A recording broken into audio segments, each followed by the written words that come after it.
that's what really turned me on to Kickstarter and Indiegogo, is the fact that, wait a minute, I can actually validate and generate thousands of new customers without giving away any equity. And now that I've done the heavy lifting and and I can show investors that, hey, my idea is actually super popular and people are actually already buying my product, well, now they're going to take me a little bit more serious. And now I've got a lot more leverage to potentially raise more capital and give away less equity. In today's world online, customers and everybody expect personalized support on every channel and in every way. They want it like done right now. But the problem is most solutions out there don't allow that to happen. They're not delivering. So your customer service reps are struggling to stay productive. And your customers, honestly, just aren't as happy as they probably once were. Now's the time to change that. This is exactly why there's a new AI-powered service hub from HubSpot. The Service Hub actually allows you to bring this type of level of service and success together for the first time so you can deliver on the expectations that people are expecting. And actually, it's boosting revenue along the way. The reps that are using Service Hub from HubSpot right now are reporting 13 times faster to help them resolve tickets. And also, it helps them close something like 42% more tickets per day.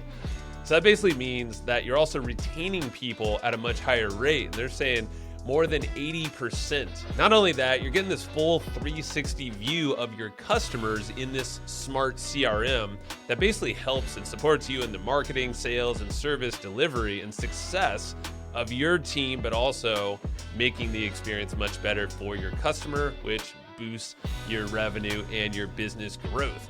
Go and visit HubSpot.com/service to learn how this all new solution can help you deliver for your customers. Hey, what's up, y'all? This episode, we're diving into crowdfunding. So crowdfunding, I'm talking Kickstarter, Indiegogo. There's all these other platforms. I'm sure you've invested or maybe you've even tried to fund a consumer product. I'm talking like none of those physical products that you can get funding from, without giving equity, which is the big appeal. But the problem is something like almost 60% of those fail without the proper pre-launch and all the stuff that goes into getting to that Indiegogo page or the Kickstarter page. And then what do you do afterwards?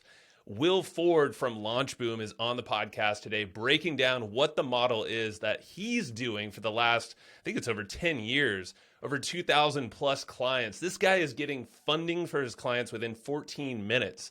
And I'm saying, funding, he has goals of about 20, 30K, but then a lot that get to six figures very quickly afterwards. And he's going to break down the model of what they do, his model as well with his business, and what goes into it mindset wise throughout the whole game. There's so many nuggets in this one. You're going to dig it. Go enjoy and tell Will, at LaunchBoom that we sent you if you go and do this thing, because it makes me want to go launch something on my own. Will's the man I would go talk to. So enjoy. See you in there. All right, Will, we're cracking into this thing, man, and I'm excited. We're both members of a mastermind here locally in San Diego, Speakeasy. So, mastermind brother, it's great to have you on. Thank you, Joe. It's great to be here, and I love the work you're doing. I love your podcast. I've been following it for quite some time, so it's honestly an honor to be here. Thanks for having me. Appreciate it, man. Yeah, and likewise, because when we met, it was maybe a couple sessions in at that Speakeasy Mastermind. We finally connected and really got to know what each of us are doing. And then I heard about LaunchBoom, what you're doing in the crowdfunding space, and totally unique model with this, supporting people going through the crowdfunding process, which inherently, I think a lot of people have seen. There's a lot of failures. There's a lot of things that just don't get funded for whatever reason or fail after the funding. So that's where you have this magical system that we'll talk about here. And because I know a lot of people think about that. It's like, hey, maybe they're launching a new business, consumer product, or a relaunch, or some kind of side branch of what they're doing. So yeah, man. Before we get into it, so crowdfunding, I guess, give us the big idea, because maybe some numbers we should know about, some stats, what it is, define, and then we'll get into LaunchBoom and what you're doing in the space. Yeah, sure. So like you, Joe, I'm a serial entrepreneur, and I've built multiple companies from the ground up. And I've had some epic wins, some epic exits. I've also had some epic failures, which I'm actually most grateful for because that's honestly what eventually led me to starting LaunchBoom. And so just to kind of back up, right before I started LaunchBoom, I was exiting my last company called Petbox. And I couldn't believe that I could launch new consumer products on Kickstarter. And I couldn't believe that I could take a prototype and pre-sell thousands of units to people all over the world, take their money up front before I have to work through manufacturing, shipping, delivery. It just seemed like a no-brainer for launching new consumer products.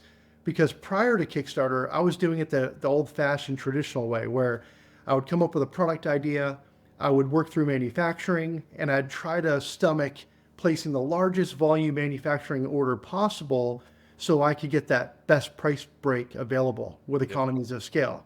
So anyone out there who's launched consumer products, you know when it comes to manufacturing, if you place a 50,000 unit order versus a 1,000 unit order, you're going to get a better price break.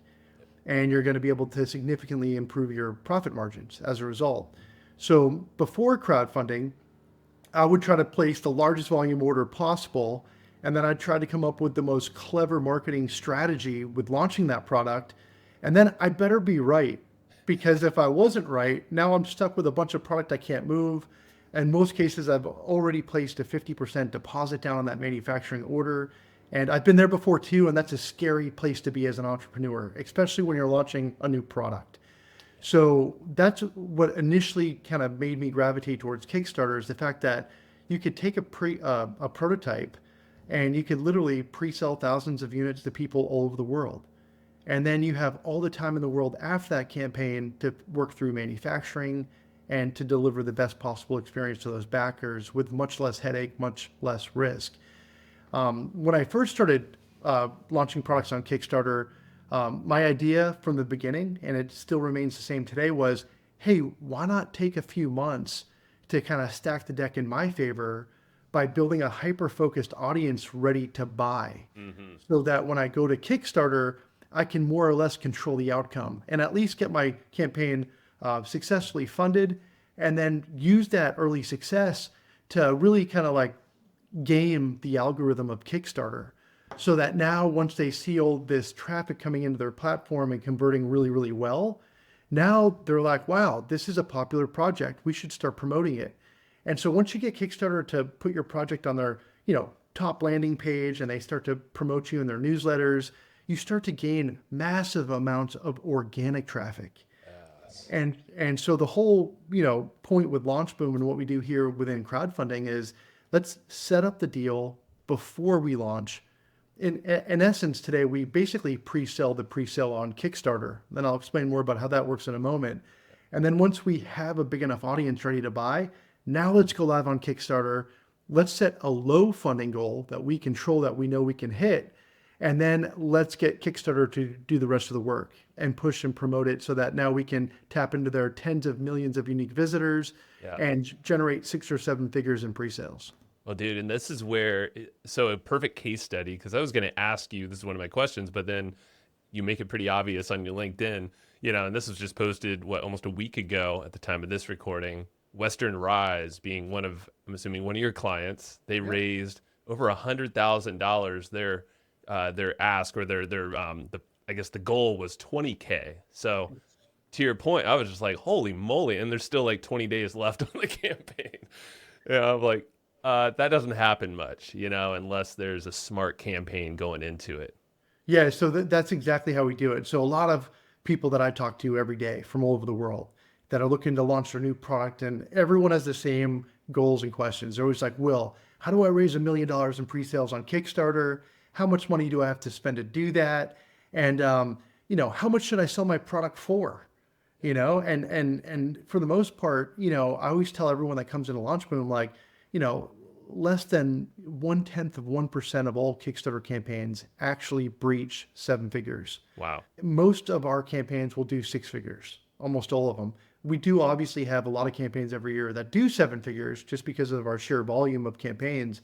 But at the end of the day, I always tell everyone that comes to LaunchBoom, at the end of the day, Kickstarter is the best way to validate demand and to pre-sell enough product that you're going to be able to secure your manufacturing and delivery to your first 1,000+ customers. Yep. You're not going to get rich on Kickstarter, but it's the easiest way to validate demand, generate real revenue and real customers faster, and then put yourself in a much better position to go scale through e-commerce or Amazon or retail, or put yourself in a better position to then go fundraise and sell equity, where you'll sell much less equity and generate much more capital.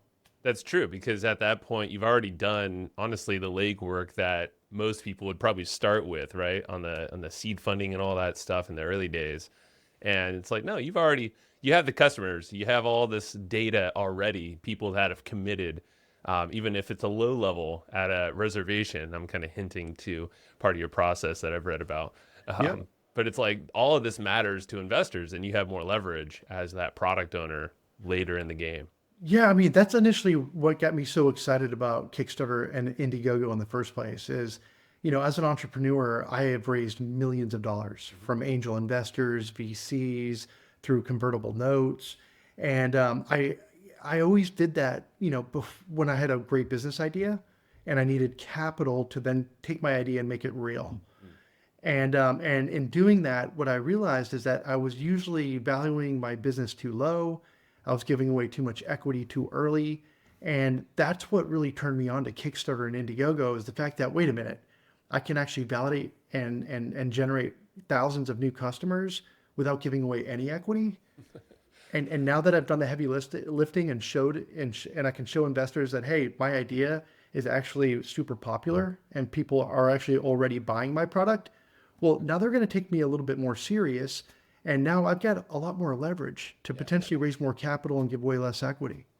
Yeah, I want to talk about like the standard approach to Kickstarter or Indiegogo, any of these platforms, and there's a bunch of them, right? Like, so the standard approach, I would imagine, is someone goes there with their idea. Maybe they have some marketing chops, maybe they don't, but they're doing no pre-launch stuff prior to, right? And then I'm curious of like what the standard is, like the standard approach and kind of the rates of failure or successes that you're seeing from those types of approaches. Yeah, so when I first started LaunchBoom, and this was like way back in 2014, but so to take a step back, Joe, so Kickstarter, Indiegogo, they both opened their doors back in like 2009, right? So in the early days of Kickstarter and Indiegogo, which are the two main reward-based crowdfunding platforms. So when it comes to crowdfunding, there's a lot of different crowdfunding platforms. You've got equity crowdfunding. You also have what's called reward-based crowdfunding. So the beauty of reward-based crowdfunding is you're not giving away any equity. All you're doing is you're pre-selling your product. And that's like Indiegogo and Kickstarter, right? Reward-based. Indiegogo and Kickstarter were the only two biggest platforms in the space back in 2009. They were the first, and they still are today. So when we launch any products here at LaunchBoom, we always launch on Kickstarter and Indiegogo. There are some other ones, but they're so much smaller. And Indiegogo and Kickstarter have done such a great job building their backer communities. So I'm talking like tens of millions of monthly unique backers and visitors to their platforms looking for super cool products. So this is where I'm going to pop in just for pause here for a sec, because it's triggering my mind. It's like there's a built-in customer base that's ready to provide money and backing to your product. So you're tapping into that in two main markets. And then something you said earlier is with this pre-launch campaign, which we'll get into more, you're basically firing up the algorithms of their platform, which just like any other platform, Google, YouTube, podcast platforms, all that. It's like you drive more attention or subscriber, whatever the metric is. Well, guess what? You're going to get more visibility on their platforms. That's exactly right. So in the early days, to answer your original question, like it was pretty easy. Like if you were a product creator, you could literally just take some product shots of your prototype. You could put together like a 1 or 2 minute quick video about why your product is solving a problem. And then you could literally just post it and you could raise like hundreds of thousands of dollars, if not millions, in pre-sales. I remember that with like zero marketing cost. And then as that continued to happen over and over again, because Kickstarter and Indiegogo had so many backers on their platform looking for cool products to back, then what happened was everyone rushed in. So then all these products started to come in. The landscape became much more competitive if you were a product creator, and you couldn't just launch a campaign. you actually had to put some marketing dollars in. You had to put some advertising spend in order to compete and, dominate those platforms and maximize your raise. And so that's about the time I stepped into the space back in like 2014. When I was kind of getting ready to launch my Kickstarter campaign, I basically was like, well, you know what? Like, I don't want to roll the dice and just launch my campaign and hope people care about it. I want to make sure that I actually hit my funding goal and I actually maximize my opportunity. And so that's where I decided to start running Facebook and Instagram ads before the Kickstarter campaign. And in the early days, what I'd do is I'd just run some ads, I'd get the clicks, and then I would drive the traffic to a landing page that I built that would be like, hey, launching soon on Kickstarter. If you want to get in on this product and be the first to receive it, all you have to do is give me your email and I'll contact you as soon as we're ready to launch. So when I first started LaunchBoom, I was just building an email list. Yep.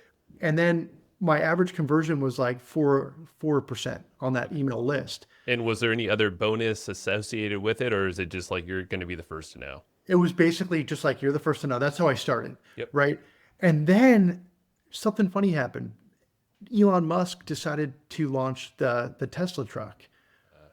Yeah. And so when he decided to launch the Cybertruck, he launched this $100 reservation. That's right. And if you put $100 down, you were first in line to get it off the assembly line, right? And so I'm like, hey, I wonder if that would work with crowdfunding. And so that's when we created what we call today the reservation funnel. So the idea here was, hey, let's collect the email, but now let's take it one step further and see if they'll put $1 down. Right. And so that changed everything for not only us here at LaunchBoom, but crowdfunding as an industry, because what we ended up learning was that if we could get someone to click on our Facebook or Instagram ad and then redirect them to our reservation funnel, which is still a landing page, but it basically says, hey, we're launching soon on Kickstarter. The first 1,000 backers are going to get a lower price and early delivery. And all you have to do is place a $1 money back guarantee deposit, and we're going to guarantee you the best deal before we go live. So as soon as I started stacking that reservation funnel, and today, and throughout most of the process, it's always been like, hey, once we have 1,000 or more reservations, then we go live.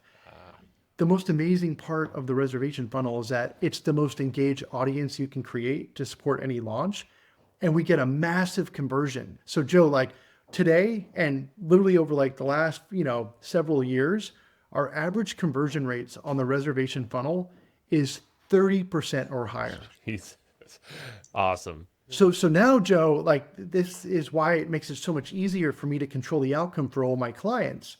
Because at the end of the day, when my clients come into LaunchBoom, there's a lot of work we do to help them understand how to maximize their average order value and maximize their price per backer.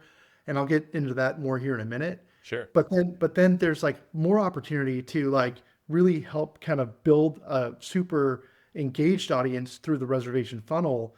But then now I know where to set that campaign goal on Kickstarter.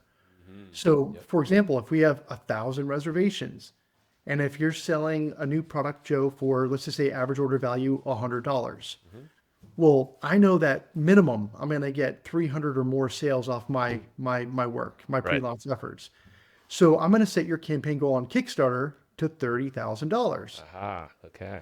And then when we launch the campaign, our average funding time is 14 minutes. That's crazy. So you're hitting that goal in 14 minutes on average. Wow. 14 minutes every time. And we not only hit the goal, but we actually exceed the goal. Sure. And then when this happens, Kickstarter is like, wow, this deal's popular. Let's start pushing more traffic to this deal. So that's when we get top placement on their platform. That's when they make us a product they love. That's when they start to promote us in their newsletters. When all this stuff happens, and these campaigns on average are about 30 days when they're live on Kickstarter or Indiegogo. When that's, and the same's true with Indiegogo. Same type of thing happens. What will happen is now the deal goes from 30,000 to hundreds of thousands of dollars and sometimes millions. Yeah, you're getting that network effect. You're kickstarting all the no pun intended there, but it's everything is firing. And I would assume there's also there's upgrades, right? There's higher end rewards that people aren't just getting the base. I'm sure a lot of them are also upgrading, so that means more funding for the product owner. Big time. Yeah. I mean, I usually try to create like a few options for backers because I don't want to confuse them. Right. And we always have our average order value, which is like the unit, but then we can do bundle packs and we can Yeah. definitely create a lot more. We can create, a lot more revenue per backer if we Sure. have more enticing options. But yeah, for the most part, I mean, we've got this dialed in today. And, the reason I started LaunchBoom and the reason I called my company LaunchBoom, Joe, is because that's exactly what I'm doing. Yeah. Like I'm basically spending 2 to 3 months preparing my clients so that when we launch on Kickstarter, we can actually let them know before we launch how much we can actually raise. And then is that enough to actually complete manufacturing and delivery? And if the answer is yes, great, let's launch on Kickstarter or Indiegogo. If the answer is no, hey, let's continue the pre-launch a little longer. Let's build a larger audience so we can hit your goals. Yeah, it sounds like it really people can approach you or even just do this method, let's say individually, but I'm obviously there's advantages of working with LaunchBoom because I'm sure you have a built-in list and backers that are already proven, I'm just assuming here, Yeah. and obviously the proven strategies. But like who are yeah, it sounds like this pre-launch phase, and I want to dive into this a little bit more for, let's say, someone off the streets. They don't really know anything, but also I'm sure you're getting people with very savvy business background or they know their numbers and maybe they have some manufacturing. But like in this pre-launch phase, you're learning so much about the audience, about what you can, the numbers that are needed to actually scale past just raising money. So I guess dive into like what's being learned and what's being discussed outside of just what you talked about, which is huge, of raising the reservations. Like what else is happening in that pre-launch phase? After I had a handful of successful Kickstarter campaigns under my belt, I was actually looking for a launch boom. I was like, hey, there's got to be someone out there who can help me with my pre-launch video, my pre-launch, advertising campaigns, so I can maximize my audience before I go to Kickstarter. Yep. And I couldn't believe that there was no one out there doing it. And so that's when the light bulb went off, Joe. I was actually going through an exit of my last company, and I'm not the kind of guy to sit at home and do nothing. And I was thinking to myself, like, what's next? What's next? And I started researching Kickstarter, Indiegogo, and their platforms were growing like year in, year out, like just going through massive growth back in 2014, 2015. And so basically what I ended up doing was I did a lot of research and then I'm like, you know what? I'm going to build the largest crowdfunding campaign agency in the world. I want to be the largest crowdfunding agency in the world. And I want to be the one to basically help entrepreneurs all over the world succeed with their product launches, no matter where they are. And so I'm like, what am I going to call it? So then I'm like, you know what? I went to GoDaddy one day. I'll never forget it. And I start typing in names like, what is this? And then all of a sudden, like LaunchBoom came to my mind. And I typed in launchboom.com and it was available for $9.99. I couldn't believe it. The best. And so I bought the domain. And at the time I was working with a young group of marketers here in San Diego. And I said, hey guys, how would you guys like to be millionaires by the time you're 30 years old?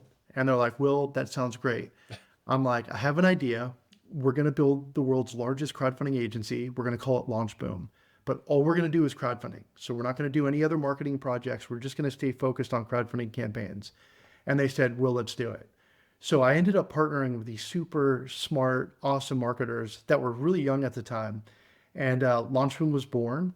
And we started slow. I really started with my personal network. And I reached out to people I knew that were also launching consumer products. And I said, hey, let's launch on Kickstarter. Let's launch on Indiegogo. And they were like, what's that? And I'm like, this is crowdfunding. This is how it works. They're like, well, we know you. We trust you. So let's do it. Wow. And so the first year, I only launched maybe 15 launches.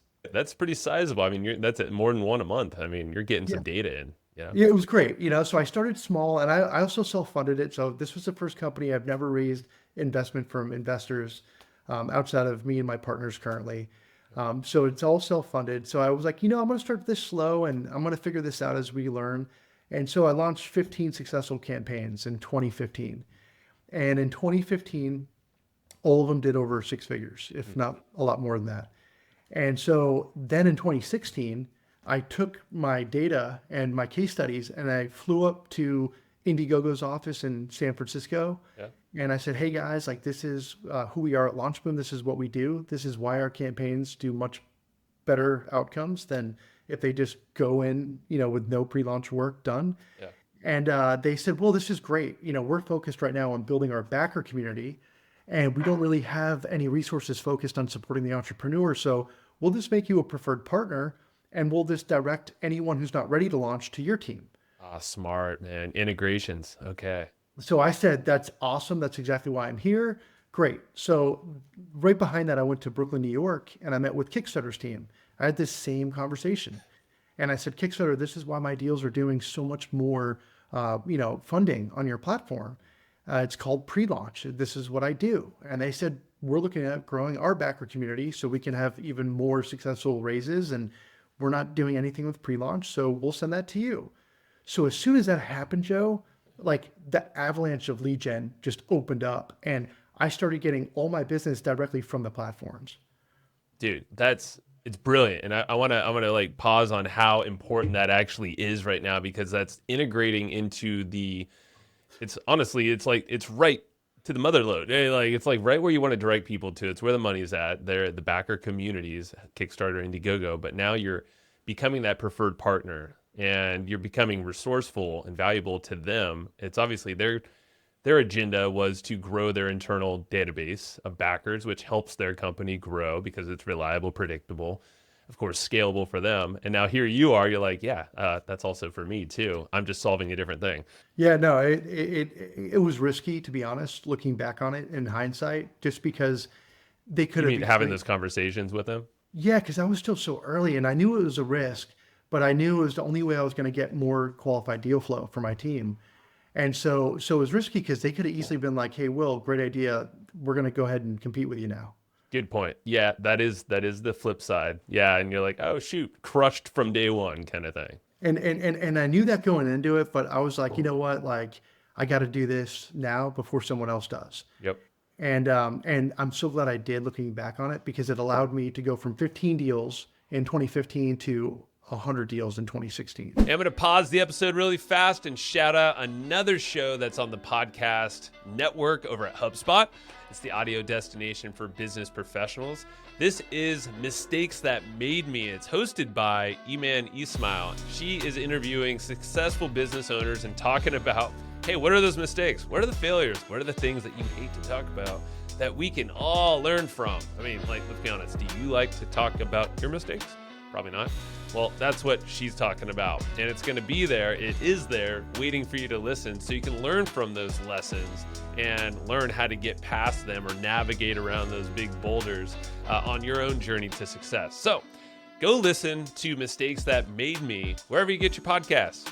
If you're looking to unlock some more income and time freedom, then I want to tell you about Kartra. It's the ultimate all-in-one business platform for online success. Now with Kartra, you can create stunning pages and funnels, you can automate your marketing, launch online courses, and a bunch more, all in one place for one affordable price. Now Kartra has every tool you need to scale, it's super easy to use, and right now you can snag a free 30-day trial plus a 20% discount on your first payment when you use this URL. It's www.hustleandflowchart.com/Kartra. Again, that is hustleandflowchart.com/KARTRA. And so 2016 was like when we learned a tremendous amount. That's like, we just had so much more experience, so much more exposure to deals, and we started to learn what verticals do well, what verticals don't do well. What deals do we want more of? What deals, should we redirect somewhere else? Because crowdfunding isn't a good solution. And we can get into that a little later, Joe. But it was a really pivotal year for us at LaunchBoom. And then by 2017, what's crazy is like 2 years into it, Joe, we were the largest crowdfunding agency in the world. So we had succeeded. My question, and this is one that's not totally on the crowdfunding topic, but like the fact of you took a ragtag, group of guys and gals who didn't really know much about crowdfunding, but they trusted you, they worked with you. How did you keep them focused and like mission driven to scale this thing so quickly in a short period of time? Because that's the nut that a lot of folks I think have a tough time with, is scaling an idea. Like, that's great. Okay, understood. But now it's like you have this whole crew around you to stay focused on that mission and plan. Like, I'd say for me, like first and foremost, like it was just like the perfect group of people that I partnered with to make this happen. And the reason I say that is because like I was at the point where I was in my early 30s when I started LaunchBoom, and I was working with a group of marketers that were like just out of college. They were like in their early 20s, mid 20s, Hungry. Yeah. hungry. And when I had met them, they were taking deals to do deals. There was no focus. They were honestly, barely surviving financially. And they were doing great work because I actually hired them to help me with my early campaigns. Yeah. Yeah. So you knew how they worked already, huh? I already had worked with them for 6 months or longer. And so I recognized talent and potential.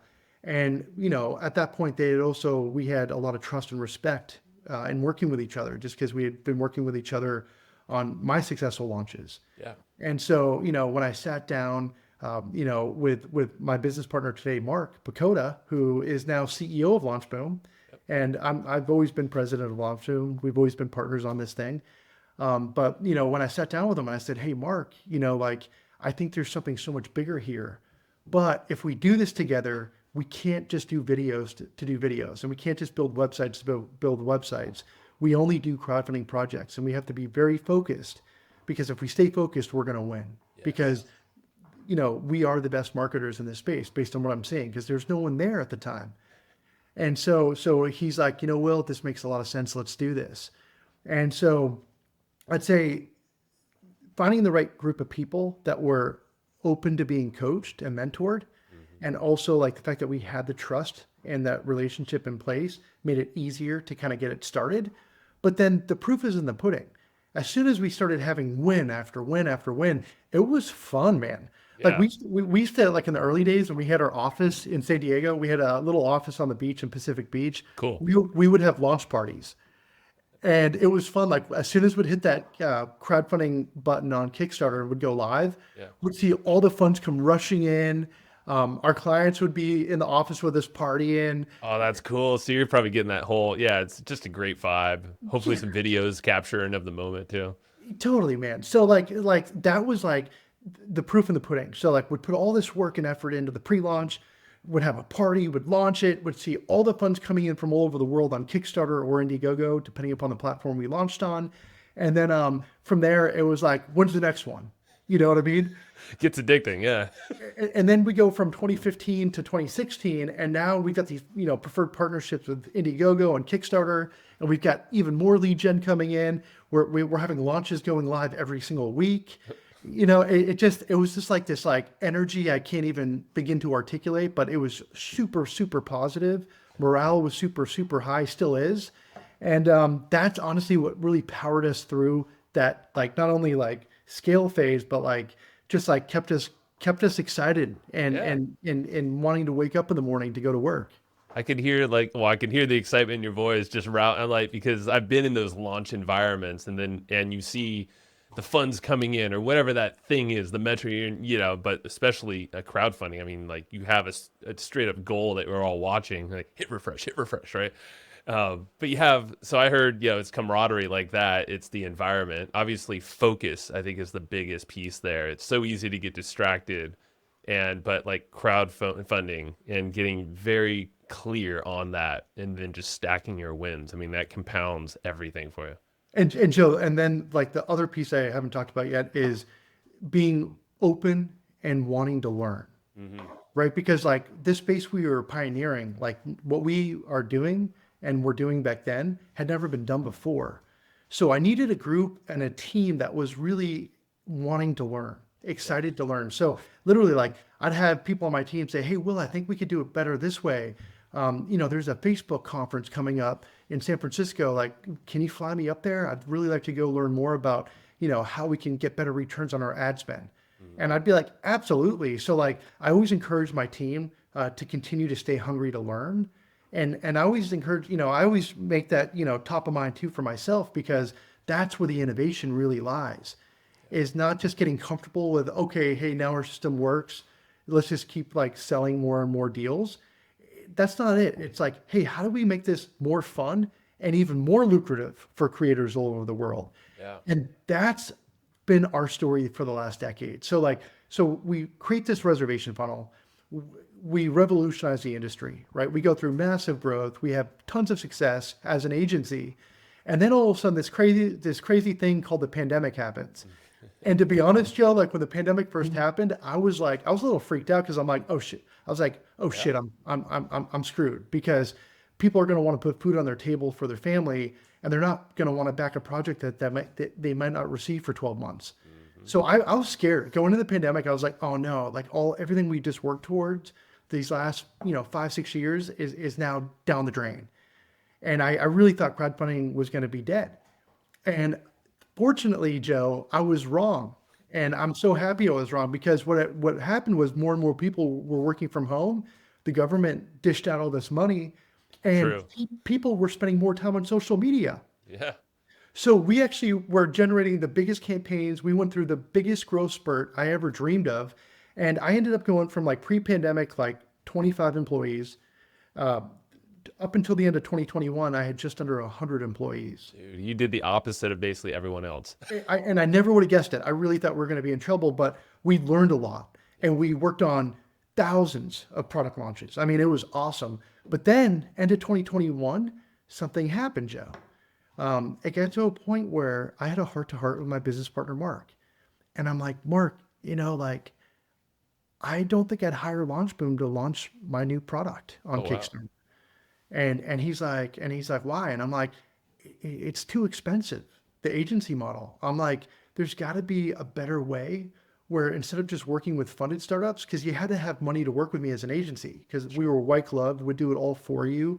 We needed advertising dollars. We needed video production, marketing dollars. So you couldn't just be like an entrepreneur with a good idea to work with me. You actually had to have some kind of funding to put into the pre-launch and the crowdfunding management so that we could do it all for you and deliver a great return. So there's this huge part of the market that we couldn't address with our agency. And I said, Mark, I'm like, I know today, based on everything we just learned over like the last 8 years, I know how to do the same thing and get a better result for a fraction of the cost because, now we have AI. Now there's been technological advances that we've incorporated into our platform. And so he's like, Will, I feel the same way. And so that started conversations with our leadership team in early 2022, where we intentionally killed our own agency, Joe. Interesting. That mind you, Joe, that mind you was number one in the world. I mean, literally, like I was flying all over the world every month pre-pandemic. I was speaking on stages, educating people all over the world about how crowdfunding works, how to succeed with your product launch on Kickstarter, Indiegogo.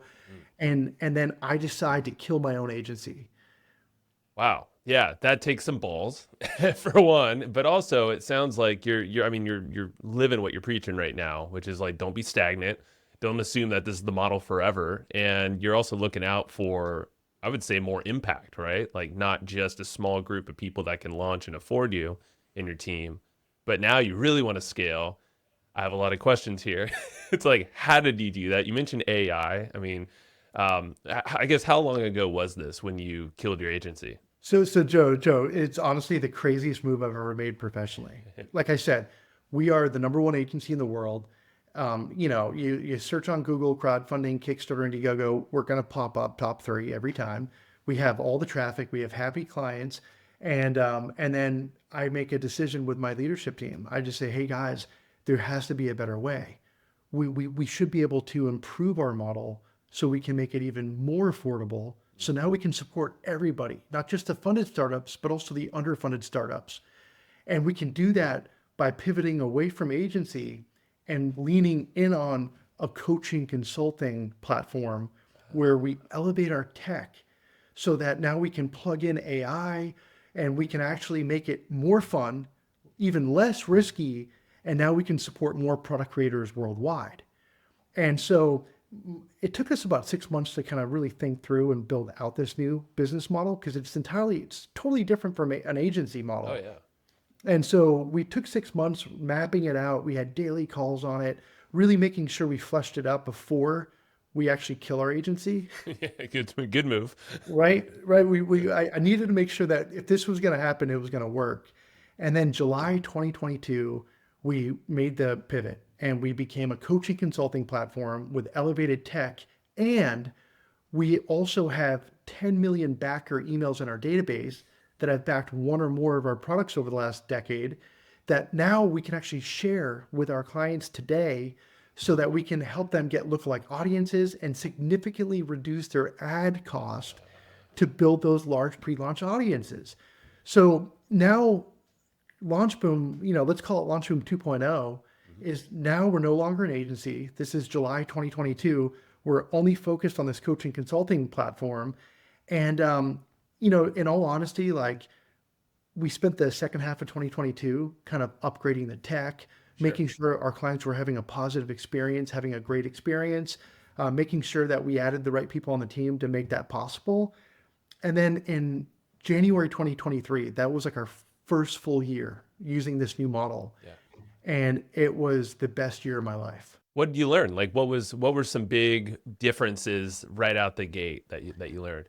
What I learned first and foremost is that by pivoting away from agency and looking at this coaching consulting model serious, and then upgrading our technology and adding those AI plugins, what I realized is that we could expedite the time you now need to go through a pre-launch and get ready to launch on Kickstarter and Indiegogo, but you can also not only maximize efficiency, but you can also maximize the ad spend, the ad dollars, which are critical when it comes to launching on Kickstarter and Indiegogo, and you can get even better returns.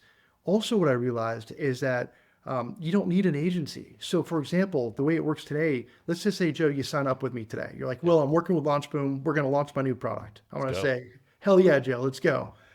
So you'll be on, let's just say we onboard you today.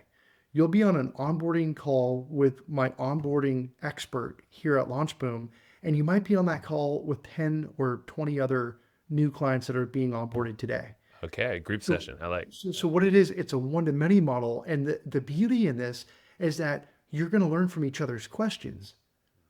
And you're going to get the same support from our expert. And by the time we get off that call, we're going to have you through step one, which is onboarding. Now you're in step two, messaging, positioning, working through your pricing strategy. And you might be on a call tomorrow with maybe 10 other clients that are dealing with the same steps. So you're going to learn from each other's questions and still get the same exact support from our expert who manages that part of our process. So that's how my model works today. It's what I call a one-to-many model as opposed to agency, which was one-to-one. So the problem with my agency was, even though I could say I was the biggest in the world and I have almost 100 employees on my team, the problem with that was as I continued to bring in more projects, I had to hire more people. And as a business owner, that wiped out all my profit margin. So even though when you looked at LaunchBoom, our revenue was super sexy, my profit margins weren't that sexy. And that's what matters. I mean, that's Right? the number. Yeah. And at the end of the day, that was another reason I had this heart-to-heart with Mark at the end of 2021, my business partner, because I was like, Mark, what's the point? Great, we double our revenue again next year. Great, we're still we're making razor-thin margins, and we have to work harder. And that's the agency model kind of in a nutshell, right? It's like you got to keep scaling, scale resources, scale responsibilities, something that a lot of agency owners talk about or think about is like, okay, well, with more customers or more liability, more team members, more liability. And, it's like, do we want that stress? Is that a smart model to really scale? It's okay if it's boutique and that's what you want to jam on, fine. But if you're really looking to scale, this is a perfect case study to even apply in other places, the one-to-many model, the coaching model.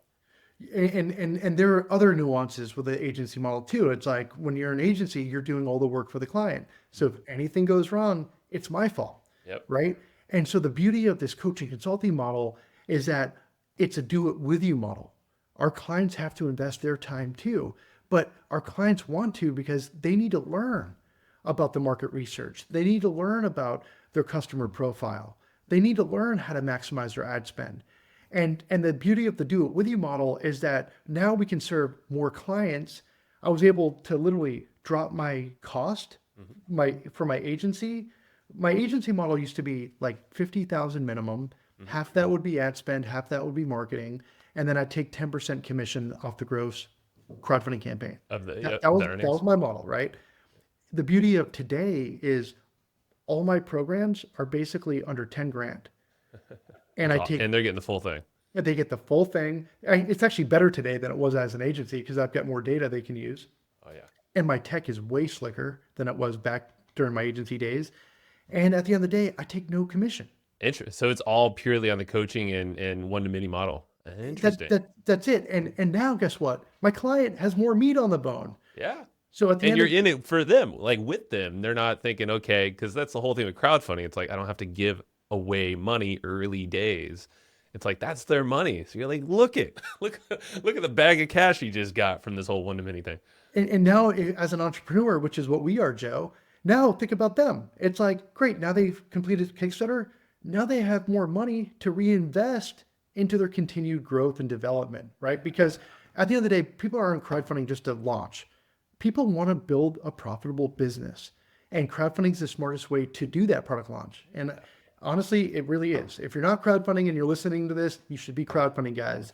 It is the easiest, most stress-free way to validate and test any new consumer product idea. So I was going to say, so consumer product, mass, like mass quantities. We're not talking digital products here or anything like that, right? Or are we? No, Can no, it be digital? yeah, that's correct. Yeah. So like for the most part, we're the best when it comes to tangible hardware, any type of consumer product. And there's a variety of articles that do incredibly well on Kickstarter, Indiegogo. Generally speaking, I always tell people that Kickstarter, Indiegogo is going to perform super well, especially if you have a product that appeals to a male audience, of ages 25 to 55 years of age. If you have a Are product, those just like the buyers that are on those platforms? pretty yeah, much? that's the majority of the backers. Now we do have success with female products, but like if like I get a call from someone and they want to launch a new cosmetic line, I usually redirect that elsewhere because Gotcha. they're not going to raise as much money on Kickstarter and Indiegogo based on just my data and experience. That's fair. But It's good you're telling them that early too, before they go down the whole rabbit hole themselves, totally. And just to kind of fast forward to where we are today. I mean, right now I have over 2,000 active clients in my LaunchBoom community, and we're onboarding about 100 new products every month. And that's been consistent over the last almost 18 months. Right. Incredible, man. Right. So what's so cool is that like now we're actually helping more people succeed. Now, the beauty of what LaunchBoom's become is our pre-launch system has really become the best way to fail fast and fail cheap. And so what's really interesting, when you look at LaunchBoom, half of my clients are early stage startups looking to launch their first or second product, but like they're mom and pops, bootstrapping, using credit cards to do this. The other half of my clients are actually very successful e-commerce brands. And I even have some Fortune 1000 clients that work with us. And really what they're doing is they're just using my system to fail fast and fail cheap, to validate and test new product ideas. And guess what? If my data is positive, great. They'll put more funding into it. They'll have a huge Kickstarter campaign outcome. Yeah. If my pre-launch data isn't successful or the data isn't positive, they will look at the product, iterate it, and test it again. Or maybe they put that idea on the back burner and they put the resources on another product that is going to do well. Right? So what's super cool about what LaunchBoom's become, Joe, and the evolution of our business from agency to coaching consulting is we really have the best product validation system that I know. That's it. Yeah. It's huge. And I would assume that's where most people are failing. They either don't even get to launch point, but they do all this prep work and they're probably spent in the wrong places, not knowing the data, not knowing the audience, getting the commitment from an audience early, or even owning that audience, right, on a list of their own. I mean, these are all elements that are extremely valuable for after launch, which I want to touch on briefly is, after the launch itself, obviously that's not going to last forever, the crowdfunding campaign. So like, what does it look like without getting like super deep? Cause I'm sure it's a whole another conversation, but like, where do you direct people or how do you support them, suggest for them to do after a successful launch? Yeah. So like I told you earlier, right? So I've got expert coaches on my team internally that will basically spearhead specific parts of our process, right? So when I told you about my 2,000 clients today, that's not everyone getting ready to launch. That's accumulative. Like That's everybody that's like people that are being onboarded today, people that are running ads, building that pre-launch community, that stacking that reservation funnel, These are clients that are getting ready to launch in the next week or two. These are clients that are wrapping up their Kickstarter, their Indiegogo campaigns. And then these are clients that are getting ready to deliver and ship their product to backers, Okay. right? Yep. So depending upon the part of the process they're in here at LaunchBoom, our coaches and experts will basically plug them into specific partners of ours to help them kind of get to that next step and to do it most affordably, most efficiently. And so to answer your question, like when we have clients that are getting ready to wrap up their crowdfunding campaigns, guess what? We get them on a call with a coach that gets them plugged into our expert partners that might be able to get their Amazon set up. Or actually, they might be a better fit for retail. And so we'll get them plugged into our retail partners. Or maybe they want to get their Shopify store built and they want to start, building their Shopify e-commerce business. We have, e-commerce experts. We also have shipping fulfillment experts. Maybe they need help shipping fulfilling. So the cool part about LaunchBoom is I spent the last 10 years working with hundreds of different professionals in my space at different, phases of the process. And I literally handpicked the best ones. So today I've got an expert portal directory that all my clients have access to. All my partners offer special discounts to my clients because they know that they're already validated, they're already qualified, and that they're probably going to do really well in their program. Yeah. And so that's how we help them get to the next step. And that's how we actually help them grow and scale beyond crowdfunding. I just keep imagining all the mystery, like the question marks that happen with people who are trying to do it alone. If you go down this route, I mean, like I can't imagine doing it myself, and like been in business as an entrepreneur for many years, but have not done the consumer product thing. So it's like, if I even thought, and obviously a business who's already in it, maybe they have some connections, cool, but you're still streamlining the process. But like, if you don't have any of this background, I don't know how you get it done without losing a bunch of money, a bunch of resources, maybe your partnerships in the meantime. It's like it can be disastrous. I mean that's how we built this thing, right? I started doing it myself. I was looking for support. Support didn't exist, so I decided to create it. I thought LaunchBoom was the best brand name ever for what we do. Pretty cool. And then again, having thousands of product launches under our belt gave us a ton of experience. And trust me, we've made a lot of mistakes and we've hit a lot of roadblocks. Like, remember the iOS updates a few years back? That really threw a wrench at us, but we had to work through that, And so what we're continuing to do here at LaunchBoom is we're continuing to innovate. And my goal is never to be the cheapest option. I'll never be cheap, but I'll always be the most affordable and I'll be the best solution. And that's what our team is excited about. That's what keeps us pumped about what we're doing, because as we're learning more about AI, which is super exciting, we're learning that we can continue to create efficiencies, to continue to reduce the cost and reduce the risk for all entrepreneurs all over the world. And if we just keep doing that, we're going to continue to win. I really believe in it, Oh, I love it. And I can see it. And I know you are. And I mean, you're currently winning and it's just going to keep expanding, man. So hats off to you for doing this and taking the endeavor on, because someone had to do it. I guess no one had to do it, but I'm happy you did it and we got to meet.